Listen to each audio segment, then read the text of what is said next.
Movie recap Tagalog here. Sa boxing gym, ang isang lalaking blondie ay isang pambansang profesional na atleta.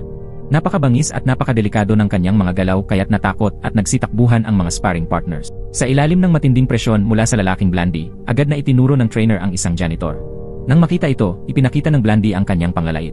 Paulit-ulit niyang tinutukso kung may lakas ng loob ba ang isang hamak na tagalinis na umakyat sa ring. Tumigil muna ng 3 segundo ang tagalinis saka siya lumapit. Ipinuko ng trainer ang protective gear sa kanya, ngunit gloves lang ang kinuha niya at sinipa ang face gear. Nang makita ito, agad na sumugod ang blondie at sunod-sunod na umatake.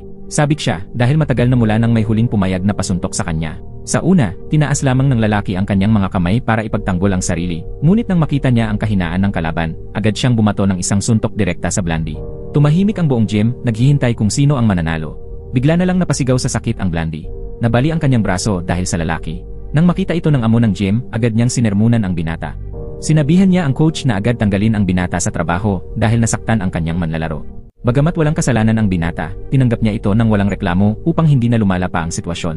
Ngunit kakaunti lamang ang nakakaalam na ang tila mahina at tahimik na binatang ito ay may madilim na nakaraan, nakulong siya noon at matinding binugbog.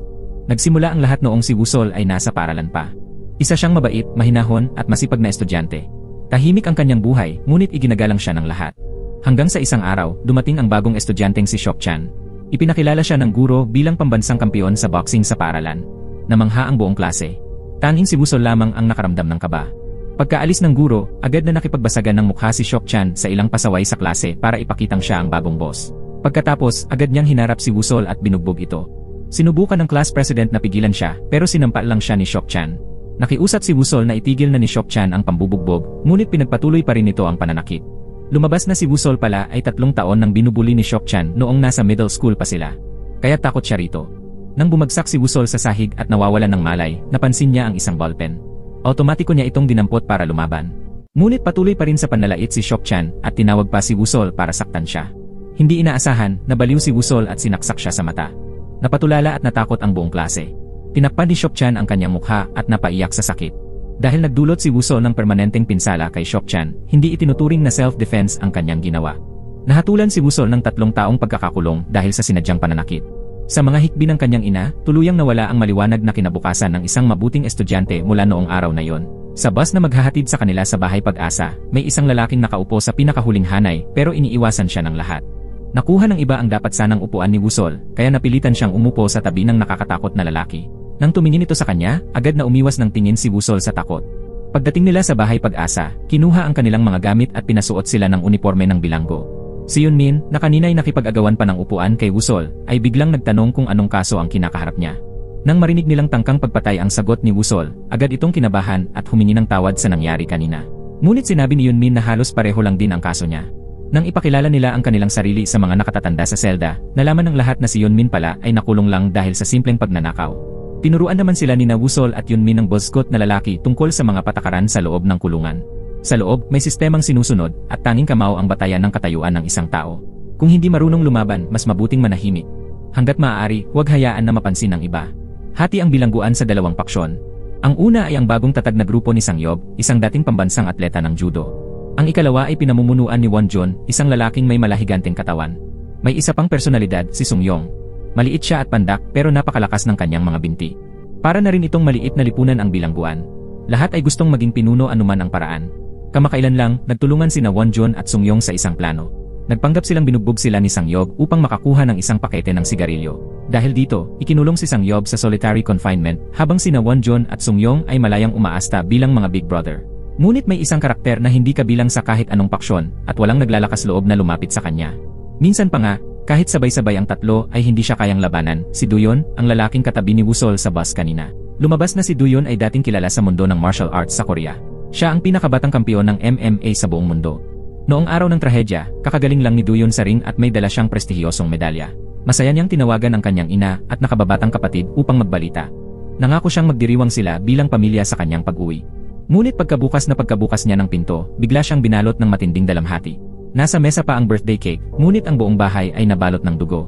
Nataranta si Duyon at dali-daling hinanap ang kanyang ina at nakababatang kapatid. Nanlumo siya nang makita silang pareho na nakahandusay sa isang lawa ng dugo. Ang kapatid niyang babae ay nakausal pa ng huling salita bago tuluyang mawalan ng buhay. Sa sandaling iyon, biglang may sumakal kay Duyon mula sa likuran. Sa isang iglap, nabali ni Duyon ang binti ng unang lalaki. Nang makita niyang dugo ang nakahandusay ang kanyang ina, tuluyan siyang nabaliw at sinuntok ang mukha ng pangalawang lalaki. Biglang sinaksak siya mula sa likod ng ikatlong lalaki. Ngunit binaliwala ni Duyon ang sugat, humarap at sinugod ng suntok ang sumaksak sa kanya. Bawat suntok ay tila panaghoy para sa kanyang yumaong ina at kapatid. Sa huli, namatay sa lugar ang tatlong magnanakaw. Si Duyon ay nahatulan ng pagpatay. Bumalik sa kasalukuyan, tila isang labanan ang laro ng soccer ng dalawang Big Brother na nagdulot ng matinding sakit sa mga kasamahan nilang hindi na makabangon. Dahil dito, tinawag sina Wusol at Yunmin upang punan ang mga kulang na manlalaro. Ilang minuto pa lang ang lumilipas, nagkainitan na agad ang dalawang Big Brother at ang bola ay napunta sa paanan ni Wusol. Dahil sa pagkabigla, naipasipa ni Wusol ang bola direkta sa singit ni Wonjon. Agad siyang sinunggaban ng mga tauhan ni Wonjon at dinala sa isang tagong sulok upang parusahan. Habang nilalapit siya sa sulok, bumalik sa alaala ni Wusol ang mga araw na binubuli siya ni Seokchan, mga alaala na pilit niyang kinakalimutan. Ngunit sa sandaling iyon, nakita niya ang isang pamilyar na figura, si Duyon, ang kilalang martial artist, na dumaan sa kanilang tabi. Biglang tumakbo si Wusol papalapit kay Duyon, lumuhod, at nakiusap na iligtas siya. Nang makita ni Duyon ang mapagmamakaawang tingin ni Wusol, agad niyang sinabi sa grupo ni Wonjon na huminto na. Galit na galit si Wonjon at minura si Duyon, sabay sabing isa lang siyang mamamatay tao. Huwag kang magpakabayani dito, ani Wonjon pagkasabi noon, sumugod siya para suntukin si Duyon. Ngunit naiwasan niyon ni Duyon at gumanti ng isang babalang suntok kay Wonjon. Sa pangalawang suntok, nawalan ng malay si Wonjon at bumagsak sa lugar. Napahanga si Wusol sa lakas ni Duyon. Ngunit simula noon, opisyal nang isinama ni Wonjon si Wusol sa kanyang blacklist. Itinuring ni Wonjon si Wusol bilang isang biktimang maaari niyang saktan anumang oras. Wala nang nagawa si Yunmin kundi umiling na lang sa takot habang nakaupo sa tabi niya. Pinayuhan niya si Wusol na lumapit kay Wonjon at magmakaawa para sa kanyang buhay. Hanggang isang araw, may dumalaw kay Wusol. Laking gulat niya, si Seokchan yon. Bulag na ang kanyang kanang mata ngayon. Hindi niya natapos ang kanyang pag-aaral at nawala na rin ang kanyang career sa boxing. Nanginig si Wusol at humingi ng tawad kay Seokchan. Ngunit malamig pa rin ang mga mata ni Seokchan at sinabing, hihintayin ko ang araw na makalabas ka ng kulungan. Sa panahong iyon, araw-araw kitang pahihirapan. Hindi pinansin ni Seokchan ang luha at paghingi ng tawad ni Wusol. Mahinang sambit ni Seokchan, hindi ko kayang magpatawad at saka siya tumalikod at umalis. Sa loob ng kulungan, patuloy pa ring binubuli si Wusol ng boss. Pagkalabas niya ng kulungan, may isang kaaway na naghihintay sa kanya. Gabi-gabi, natatakot si Wusol at hindi makatulog. Sa kulungang ito, may hindi binabanggit na patakaran, lahat ay kailangang magbigay ng isang kahon ng gatas sa boss araw-araw bilang simbolo ng katapatan. Dinala ni Wusol ang kanyang gatas kay Duyon. Ngunit nang tanungin siya ni Duyon kung ano ang nangyari, natakot si Wusol at hindi makapagsalita. Kinabukasan, muli niyang dinalhan si Duyon ng gatas, pero tinanggihan ito. Sinabi ni Duyon na huwag na siyang mag-iwan ng kahit ano pa.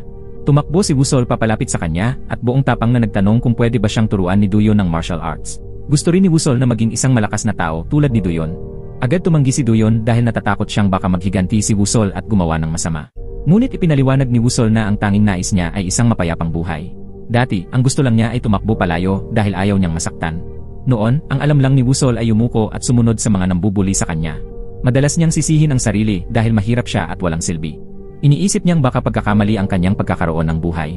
Pero ngayon, ayaw na niyang tumakbo. Ang tapat na mga salita ni Wusol ay tumimo sa puso ni Duyon. Kaya't pumayag si Duyon na turuan siya ng martial arts. Ngunit may isang kondisyon. Kailangang tumakbo si Wusol ng 100 ikot sa palibot ng field sa loob ng 40 minuto. Kapag nagawa niya ito, tuturuan siya ni Duyon. Hindi sanay mag-ehersisyo si Wusol kaya halos hindi na siya makahinga matapos ang ilang ikot. Nahihilo na siya at pabagsak na ang katawan. Pagsapit ng ika-50 ikot, lantang-lanta na siya. Ngunit ang masakit na alaala ang siyang nagbigay sa kanya ng lakas ng loob. Pinilit ni Wusol na tumakbo pa hanggang sa ika-70 na ikot bago tuluyang bumagsak. Sa sobrang pagod, nagsuka siya ng tuloy-tuloy sa lupa. Gustong-gusto na niyang sumuko. Pero bumalik sa isip niya ang mga panahong binubuli siya. Naalala niya ang sandaling sinakal siya ni Seokchan at hindi pinayagang magbanyo. Nang hindi na niya mapigilan, natakot siya at napaihi sa harap ng buong klase. Pinilit pa siyang dilaan ni Seokchan ang sarili niyang ihi. Pinilit ni Wusol na tumayo muli kahit manghina na ang buong katawan niya. Tapos na ang 40 minuto, ngunit nang muling pumasok sa isip niya ang mukha ng kanyang kaaway, kusa nang gumalaw ang kanyang mga paa.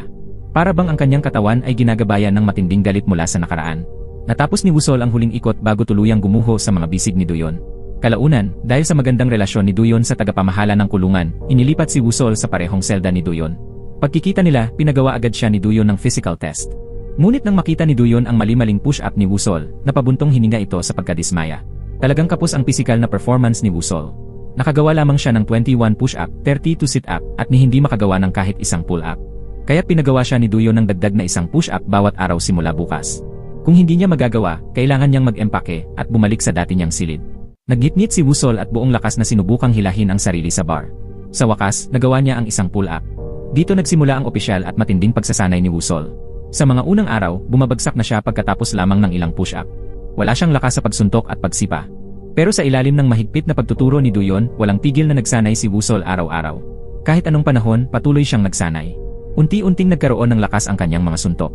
Mas tumama na sa tamang target ang mga sipa niya sa punching bag. Hinimok din siya ni Duyon na kumain ng marami dahil ang pagkain ay bahagi rin ng training.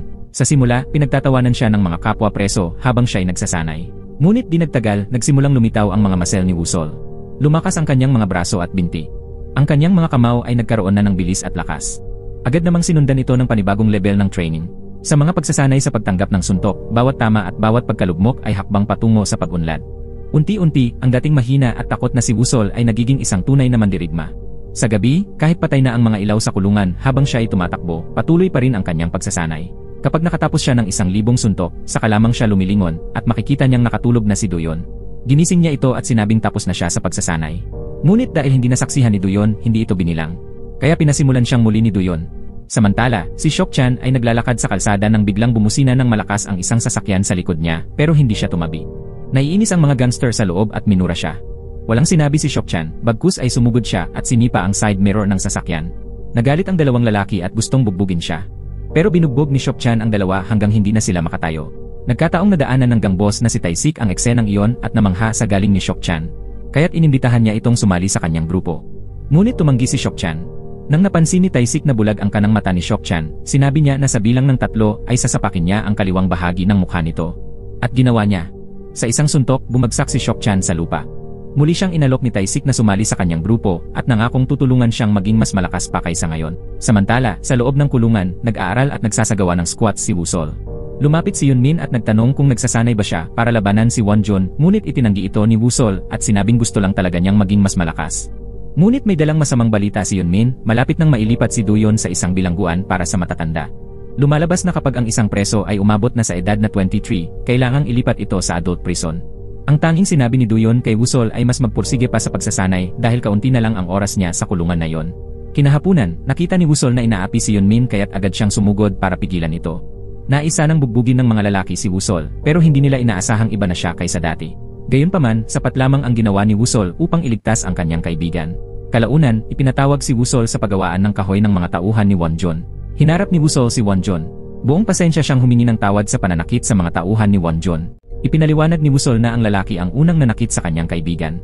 Pero hindi siya pinakinggan ni Wonjun at agad siyang sinuntok. Ngunit sa pangalawang suntok, nailagan ito ni Wusol at agad niyang sinuntok si Wonjun sa mukha.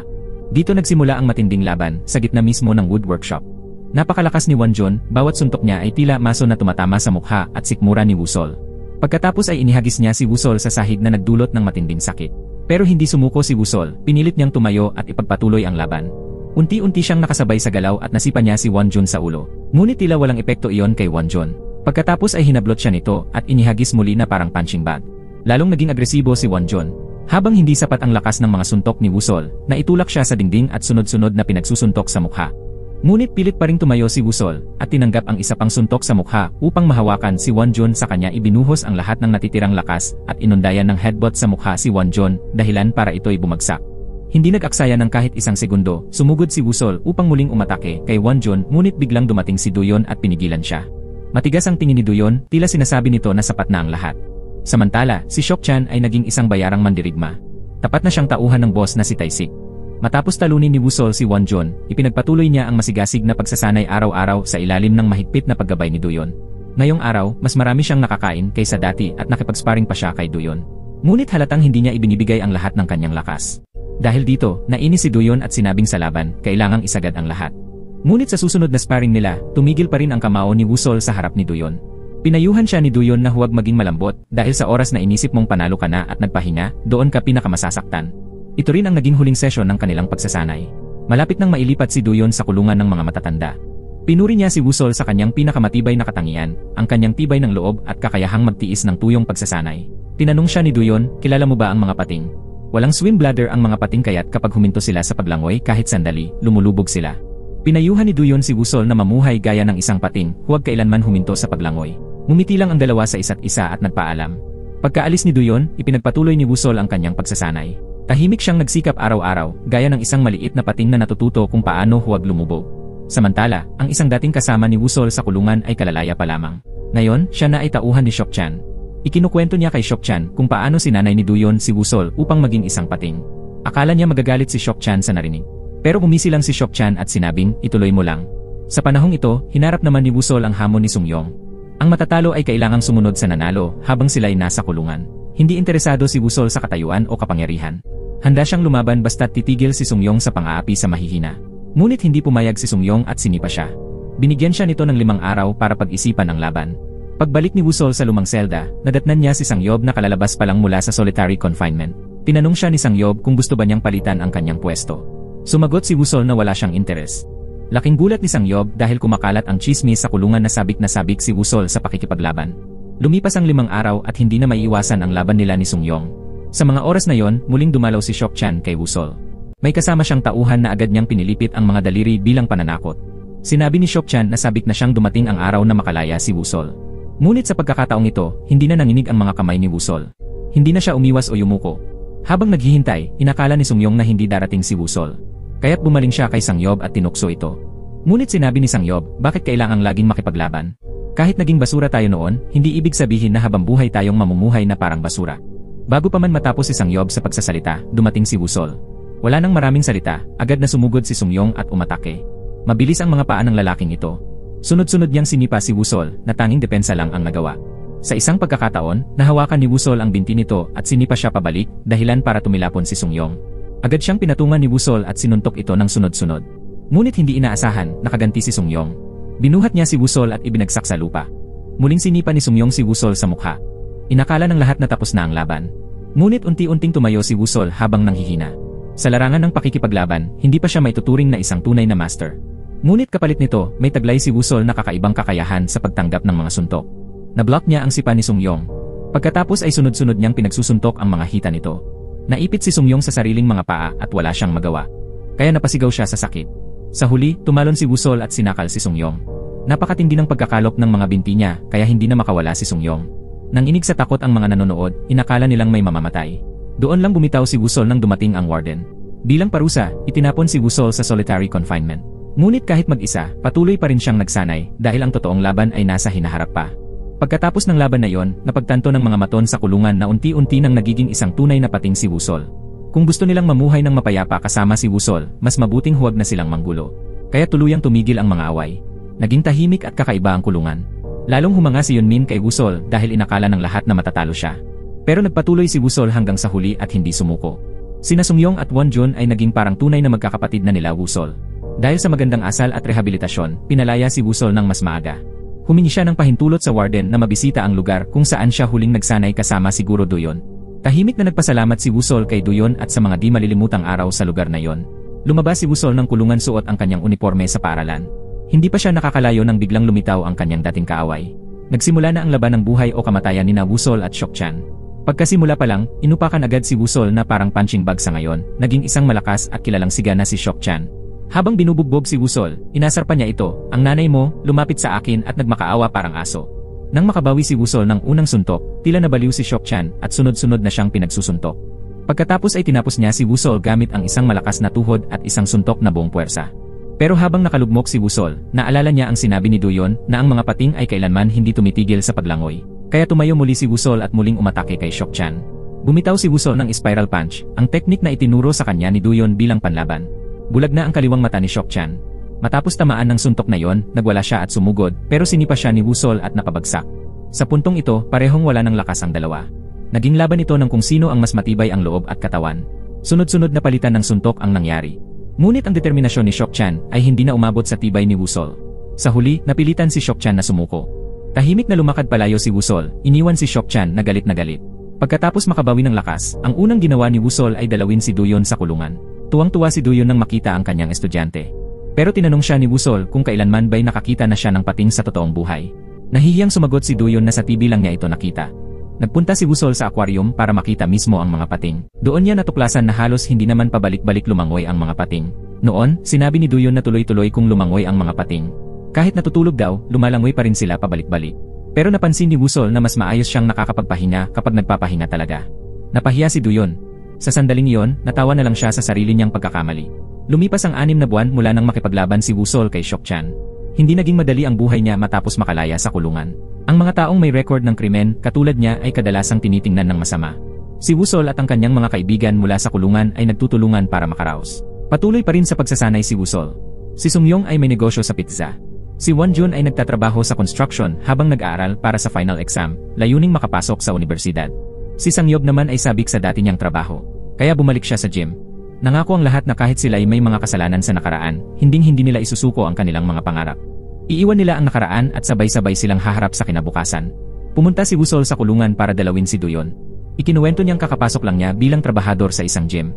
Kahit tagalinis lang siya, pinayagan siyang tumira sa dormitoryo kaya nakatipid siya sa renta. Masigasig na nagsasanay si Wusol, bitbit ang pangarap na maging isang boksingero. Kahit alam niyang hindi ito madali, alam niyang ang mga pating ay kailanman hindi humihinto sa paglangoy. Medyo nag-aalala si Duyon dahil bata pa si Wusol. Bukod pa rito, may alitan pa rin siya kay Shock-chan, isang kilalang siga, kaya kailangan niyang maging mas maingat. Pinaalalahanan siya ni Duyon na huwag hayaang manaig ang emosyon sa kanyang pag-isip. Nangako si Duyon na palagi siyang susuportahan. Sa gym, palaging pinagsisilbihan ni Wusol ang mga mahihirap pakisamahan na boksingero. Isang lalaking blondie ang sparring partner na sobrang brutal, ni ang coach ay hindi na siya kayang sabayan. Palaging parang may gustong patayin ang blondie tuwing sumusuntok, kaya't lahat ng partner niya ay umaayaw. Walang magawa ang coach kundi ituro si Wusol. Inutusan niya itong makipag-spar kay blondie. Minamaliit siya ng blondie, inakalang isa lamang siyang punching bag. Pero sa huli, nabalian ni Wusol ng braso ang blondie. May laban pa dapat ito mamayang gabi kaya galit na galit ang boss at pinagalitan si Wusol.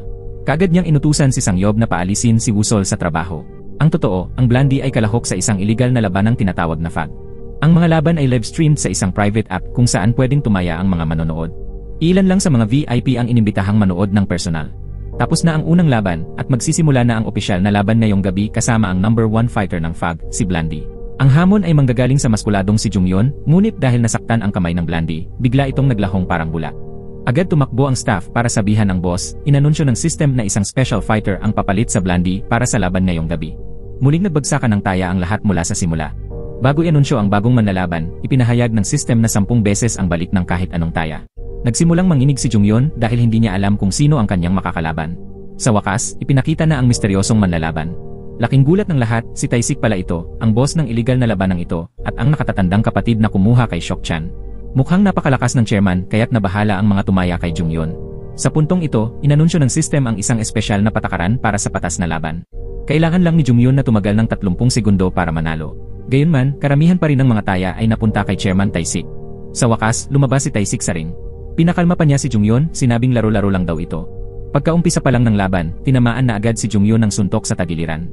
Sumunod agad ang dalawang 360-degree kicks, at tinapos ni Tae-sik ng isang mabigat na hook na parang maso. Sa loob lang ng 10 segundo, tuluyang natalo si Jung-yeon, ngunit hindi pa tumigil si Tae-sik dahil may natitirang 20 segundo pa. Pagkasabi niya nito, brutal niyang binali ang binti ni Jung-yeon. Kinabukasan, sakto namang nasaksihan ni Wusol si Won-jun na pilit inaabot ng pera sa isang lalaking nakasaklay. Pero itinulak lang ito pabalik ng lalaki na halatang galit. Lumalabas na dati, bago makulong, si Won-jun ay nagtatrabaho bilang tagasingil ng utang. Minsan, hinabol niya ang isang may utang hanggang mapilitang tumalon ang tao at mabali ang binti. Ngayon, pinuntahan siya ni Won-jun upang humingi ng tawad. Pero kahit anong gawin niya, hindi na niya maibabalik sa dati ang binti ng lalaki.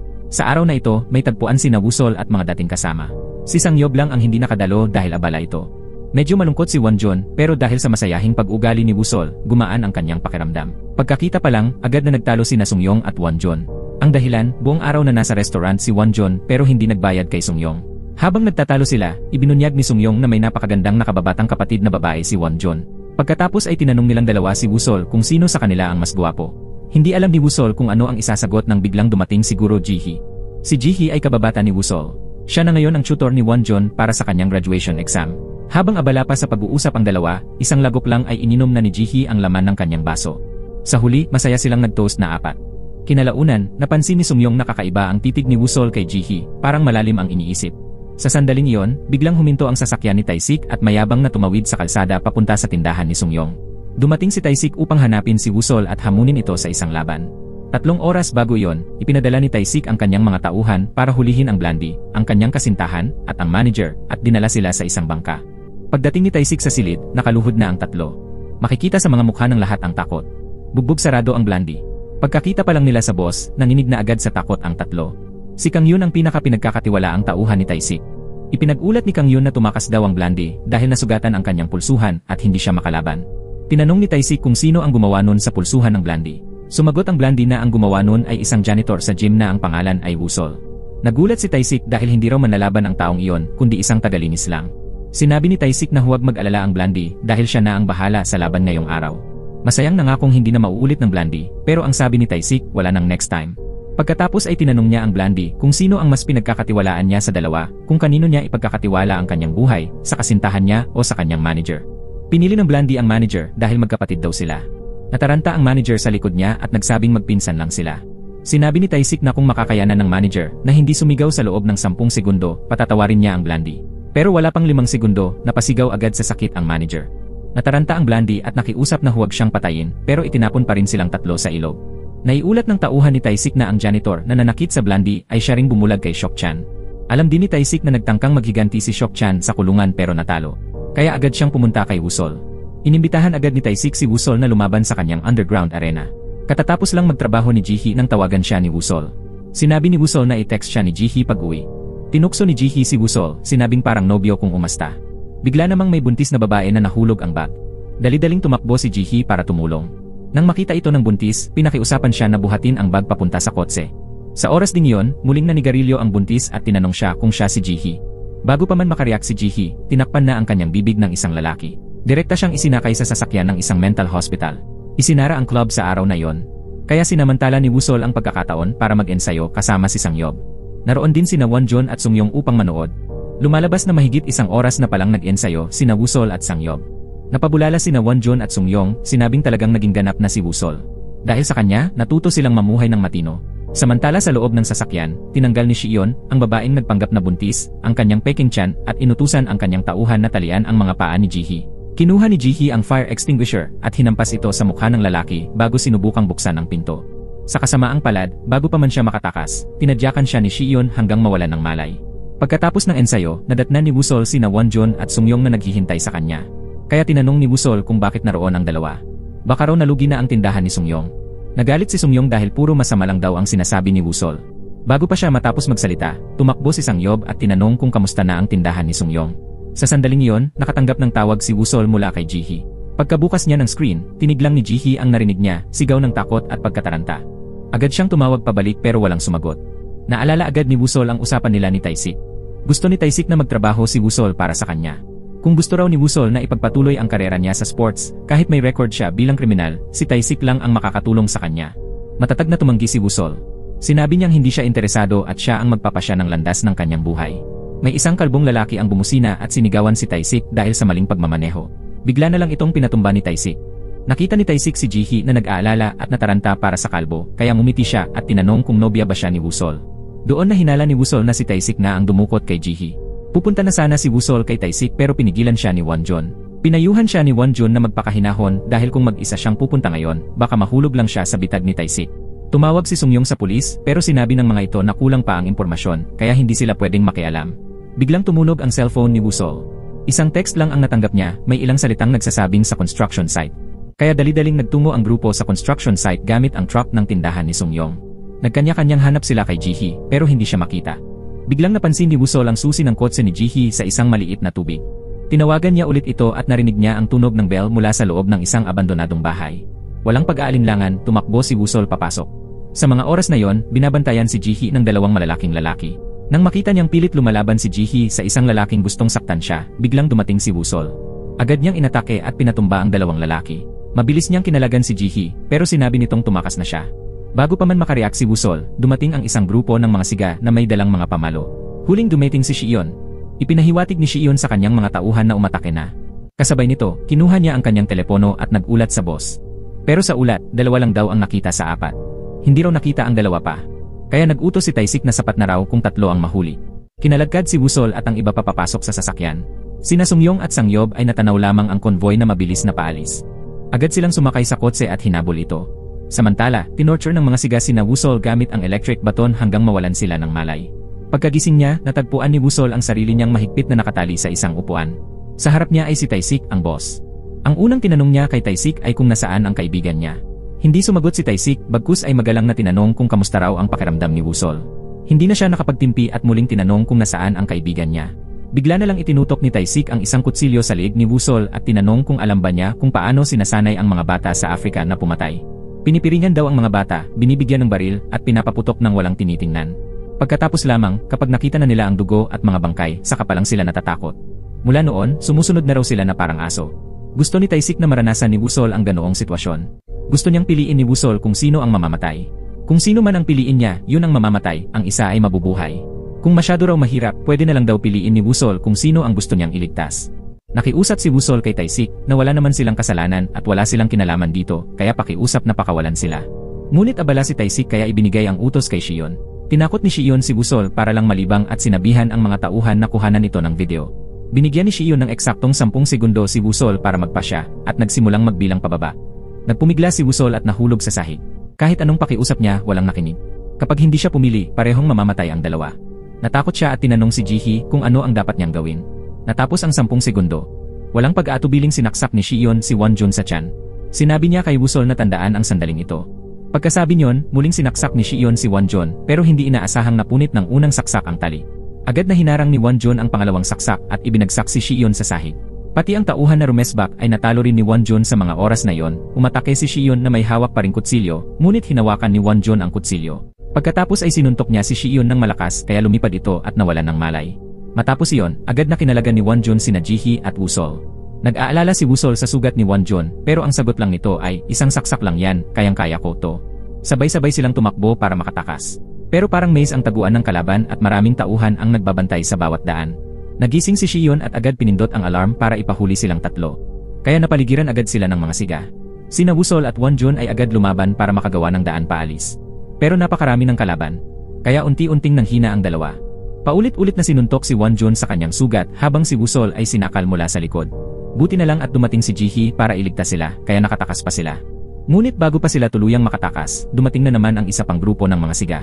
Patuloy ang pagdurugo ng sugat ni Wonjun pero pinilit pa rin niyang sabihan si Wusol na dalhin si Jihi palayo habang siya ang magpapaiwan para harangin ang mga kalaban. Pagkatapos ay binali niya ang isang bakal at buong tapang na hinarap ang mga siga. Sina Wusol at Jihi ay bumaba pa lang sa basement nang harangin din sila ng isa pang grupo. Buti na lang at dumating sina Sungyong at Sangyo sa tamang oras para iligtas sila. Agad sumugod ang dalawa at mabilis na tinalo ang mga kalaban. Pagkatapos nito, nagmadali silang hanapin si Wonjun pagdating nila, nakita nilang natalo na ni Wonjun ang lahat ng siga. Mukhang buhay pa si Wonjun agad silang sumakay sa sasakyan para makatakas at binaybay ang daan palayo. Doon lang nila napansin na sobrang lala na pala ng sugat ni Wonjun at tuloy-tuloy ang pag-agos ng dugo. Kinuha ni Wonjun ang isang notebook na may listahan ng mga taong sinaktan niya dati at iniabot ito kay Wusol. Gusto niyang ipahatid ang kanyang taos-pusong paghingi ng tawad sa mga ito. Gusto rin niyang humingi ng tawad kay Wusol. Pagkasabi nito, binawian ng buhay si Wonjun habang nasa mga bisig ni Wusol. Napahiyaw si Wusol sa sakit at pagdadalamhati. Ilang araw ang nakaraan, aksidenteng nakita ni Wusol si Wonjun na humihingi ng tawad sa isang tao, ngunit siya ay tinanggihan.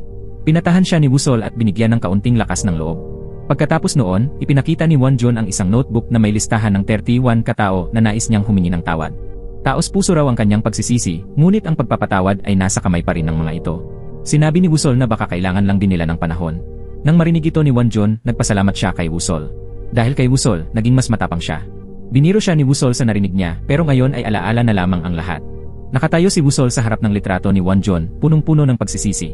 Bigla na lang may babaeng dumating at sinuntok siya sa ulo. Tinanong siya kung siya ba si Wusol. Pagkatapos ay tinanong kung ano raw ang ginagawa ni Wusol nang mamatay si Wonjun. Bakit namatay ang kuya ko, tapos kayo buhay pa? Tanong ng babae. Lumabas na siya pala si Yeonjin, ang nakababatang kapatid ni Wonjun. Lumuhod si Wusol at humingi ng tawad, puno ng pagsisisi. Tumayo si Yeonjin sa harap ng larawan ni Wonjun habang umiiyak at minumura ito, tinawag siyang gago. Hindi pa rin mapatawad ni Wusol ang sarili. Sinabi niya kay Sungyong na hindi niya sana tinanggihan si Taisik. Sana pumayag na lang siyang makipagtulungan. Kung hindi niya raw nakilala si Wusol, hindi mamamatay si Wonjun ng ganito. Nagalit si Sungyong nang marinig niyang umiiyak si Wusol ng ganoon. Sabi niya, hindi mo kasalanan to.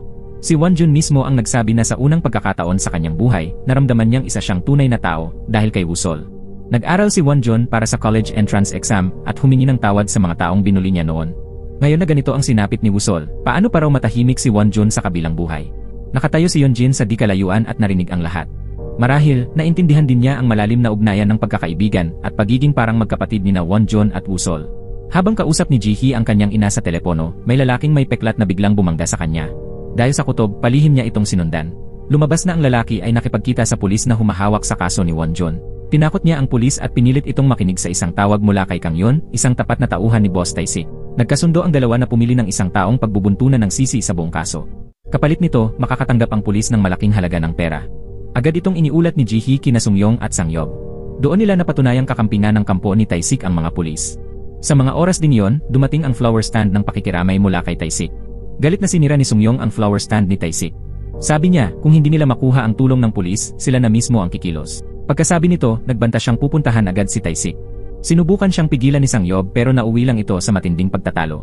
Kaya napilitan si Ji-hee na sigawan sila para matauhan at tumigil. Samantala, binuklat ni Woo-sol ang notebook ni Won-jun at tumigil sa huling pahina. Lumabas na pati siya ay nasa listahan ng mga gustong hingan ng tawad ni Won-jun. Maikli lang ang isinulat pero sapat na para mapaiyak si Woo-sol. Nakasaad doon na nais ni Won-jun na manatili silang mabuting magkapatid habang buhay. Malakas ang ulan noong araw ng libing ni Won-jun. Napakuyom ang kamao ni Woo-sol at nagpaalam sa katinipon ang buong grupo. Gusto niyang pagbayarin ang mga may kagagawa ng lahat ng ito. Pero sa pagkakataong ito, kailangang planado at maingat ang bawat galaw. Sa hindi inaasahan, si Yeonjin mismo ang nagpresentang sumama sa grupo. Ngunit para makasama, kailangan niyang makapasa sa isang pagsubok. Sa gulat ng lahat, nagawa ni Yeonjin na talunin ang tatlo sa kanila ng madali. Lumabas na mahusay din palang lumaban si Yeonjin. Pagkatapos, sabay-sabay silang tumingin sa litrato ni Won-jun. Nagdesisyon silang kahit bumagyo pa, hindi sila hihinto. Ang unang hakbang ay ang hanapin ang ebidensyang si Shi-yeon talaga ang sumaksak kay Won-jun. Bigla namang naalala ni Ji-hee na inutusan ni Taisik si Shi-yeon na kuhanan ng video ang pangyayari. Ibig sabihin, siguradong may lugar kung saan nakatago ang video na yon. Kaya nagboluntaryo si Yeonjin na magpanggap bilang isang delivery girl. Pumasok si Yeonjin sa hideout ni Taisik. Sa kamay ni Yeonjin ay may package na nilagyan ni Sung-yong ng maliit na kamera. Pero mahigpit ang seguridad sa gate. Kaya naisipan nilang idikit sa package ang business card na ibinigay noon ni Taisik kay Woo-sol. Akala ng mga gwardiya ay gamit iyon ni Taisik kaya hindi sila naghinala. Pinanood ng grupo ni Woo-sol ang kamera habang gumuguhit ng plano ng gusali. Sa wakas, naihatid na ang package sa silid ng broadcast. Doon, may lalaking may salamin na nagmamanipula ng mga kamera at nagla-livestream sa app. Nagtaka siya pero hindi naglakas loob na buksan ang package ni Taisik. Pagkakilala pa lang nila sa target, agad na kumilos ang grupo ni Woo-sol. Minaneho ni Sung-yong ang sasakyan papunta sa mismong gusali. Sinadya nilang salpukin ang harang para makaagaw ng atensyon. Tulad ng inaasahan, nakita ng mga tauhan ang sasakyan sa CCTV at agad silang nagpadala ng tao para mag-imbestiga. Pero wala silang nadatnan kundi isang bakanting sasakyan. Biglang sumabog ang microwave sa loob ng kotse. Nag-alarma ang fire alarm ng malakas. Tagumpay ang plano ng panggugulo. Samantala, nakapasok na ang buong grupo sa loob. Dahil sobrang dami ng mga tauhan ng kalaban, napilitan silang maghiwa-hiwalay sa dalawang grupo. Magkasama sina Woo-sol at Sang-yob sa isang team. Magkapareha rin sina Sung-yong at Yeonjin sa kabila. Isa ang sumasalo ng mga atake at ang isa naman ang umaatake. Layunin nilang makipaglaban ng mabilis at makatakas kaagad. Kitang-kita naman na hindi hamak ang galing ng grupo kaysa sa mga tauhan ng kalaban. Kaya mabilis nilang natalo ang mga ito. Sunod, pumunta si Woo-sol sa silid ng broadcast. Habang abala naman ang tatlo sa pag-aasikaso ng natitirang kalaban. Patuloy ang pagdating ng mga tauhan pero hindi na tinag ang tatlo. Samantala, mabilis na natagpuan ni Woo-sol ang silid ng broadcast ayon sa plano. Hinawakan niya sa leeg ang lalaking may salamin at pinilit itong buksan ang lahat ng files sa computer. Pero wala ni isang laman ang folder ng recording noong araw na yon. Sa mga sandaling yon, humahalakhak si Taisik ng mayabang. Lahat daw kasi ay ayon sa kanyang plano. Simula pa lang ay minamanmanan na niya ang bawat kilos ng grupo ni Woo-sol gamit ang CCTV. Inutusan ni Taisik sina Shi-yeon at Kang Yun na bumaba para tingnan ang sitwasyon. Pagbalik ni Woo-sol, halos lahat ng tauhan ay napabagsak na ng grupo. Biglang pinatugtog ni Taisik ang recording mula noong araw na yon, mula sa pagmamakaawa ni Woo-sol habang umiiyak hanggang sa mismong sandaling sinaksak ni Shi-yeon si Won-jun. Dumating din noon si Kang Yun kasama ang grupo ng mga tauhan. Inasar ni Taisik si Woo-sol, kung gusto niya raw talaga ang kopya ng recording, edi kunin niya ito mismo. Nagbigay daan ng mga tauhan upang makapasok si Woo-sol mag-isa sa elevator. Tinanggap ito ni Woo-sol nang walang pag-aalinlangan, alam niyang siya talaga ang target ni Taisik. Pagkaalis ni Woo-sol, inutusan ni Kang Yun ang kanyang mga tauhan na linisin ang parking lot. Sina Kang Yun, Scarface, at Shi-yeon ang haharap sa mga sumalakay. Nakilala ni Yeonjin si Shi-yeon bilang ang taong sumaksak sa kanyang kapatid. Kaya agad siyang sumugod at sinuntok si Shi-yeon. Si Sang-yob naman ang humarap kay Kang Yun. Naiwan sina Sung-yong at Scarface bilang magkalaban. Samantala, tinanggal ni Woo-sol ang kanyang mga benda at naghanda upang makipaglaban kay Taisik. Binigyan siya ni Taisik ng dalawang opsyon. Una, kunin niya ang USB na may video at umalis. Pangalawa, manatili at makipaglaban sa kanya ng harapan para makaganti kay Won-jun. Pinili ni Woo-sol na kunin ang USB at umalis. Pero hindi pumayag agad si Taisik. Gusto niyang gamitin ang pamilya ni Woo-sol sa laro, katulad ng ginawa niya kay Won-jun noon. Lumingon si Woo-sol at tinanong si Taisik kung bakit niya ginagawa ito. Sagot ni Taisik dahil nakakatuwa raw. Hindi na nakapigil si Woo-sol at agad siyang sumugod upang makipaglaban. Sa simula, naglalaro lamang si Taisik habang nakikipaglaban. Pero nang seryosohin na niya, sunod-sunod at masakit ang mga naging suntok kay Wusol. Sa ibaba, lalo ring naging matindi ang laban.